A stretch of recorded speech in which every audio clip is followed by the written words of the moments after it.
Good evening. My name is Sriram. I am a Hindu.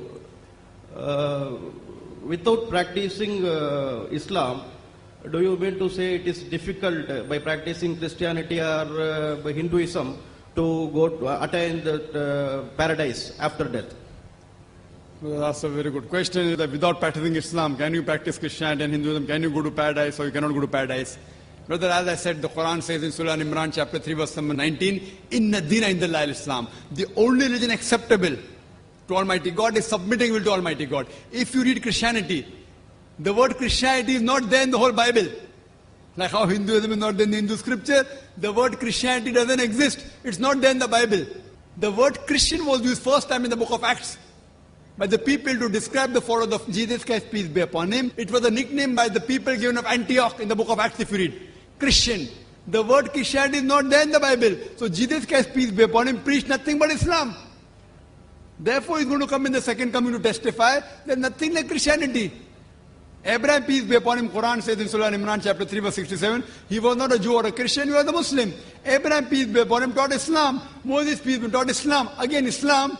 Don't think Islam is okay, fine, I have to have a Muslim name, I have to live in Arab country, I have to have a Zakir name, Abdul.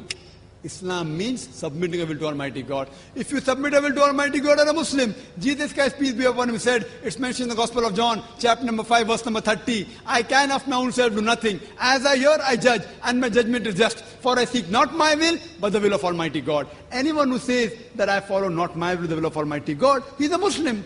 So Jesus Christ, peace be upon him, was a Muslim. He preached Islam. I've given the talk on similarities between Islam and Christianity. And I've proved that even in Christianity, they say believe in one God, don't believe in Trinity, don't make images of Almighty God, God is not begotten. All from the Bible. From the Bible has proved how to offer salah. From the Bible, about zakat, about hajj, should not have alcohol, about modesty from the Bible. So even Jesus Christ, peace be upon him, he did not come to preach Christianity, he came to preach Islam.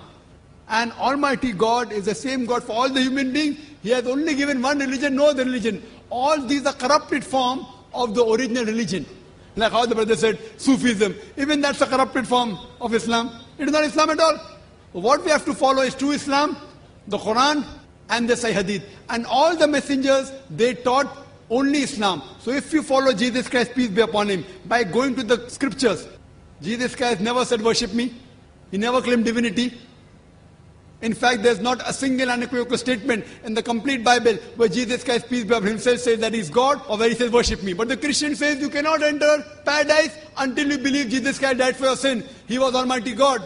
There is not a single unequivocal statement in the complete Bible where Jesus Christ, peace be upon him, himself says that he's God or where he says worship me. If any Christian can show me any statement in the Bible where Jesus Christ, peace be upon him, himself says that I am God or where he says worship me, I'm ready to accept Christianity today. In fact, Jesus Christ, peace be upon him, said, it's mentioned in the Gospel of John, chapter number 14, verse number 28, he said, my Father is greater than I. Gospel of John, chapter number 10, verse number 29, my Father is greater than all. Gospel of Matthew, chapter number 12, verse number 28, I with the Spirit of God, I cast out devil. Gospel of Luke, chapter number 11, verse number 20, I with the finger of God cast out devil. Gospel of John, chapter number 5, verse number 30, I can of my own self do nothing. As I hear, I judge, and my judgment is just. For I seek not my will, but the will of my Father. He submitted his will to Almighty God. He is a Muslim. It's clearly mentioned in the book of Acts, chapter number 2, verse number 22. It said, ye men of Israel, listen to this. Jesus of Nazareth, a man approved of God amongst you, by wonders and miracles which God did by him, and you are witness to it. A man approved of God amongst you, by wonders and miracles which God did by him, and you are witness to it. So if you say Christian means a person who follows the teachings of Jesus Christ, peace be upon him, then I say we Muslims are more Christian than the Christians themselves. Because Bible says don't have pork, Bible says the woman should cover the head. It's mentioned in the 1 Corinthians, chapter number 11, verse number 5 to 7. The woman does not cover her head should be shaved off. So brother, all the messengers of Almighty God, they taught nothing but Islam. Islam is submitting a will to Almighty God. So if you submit a will to Almighty God, you'll go to paradise. If you don't submit, you will not go. Hope that answers the question.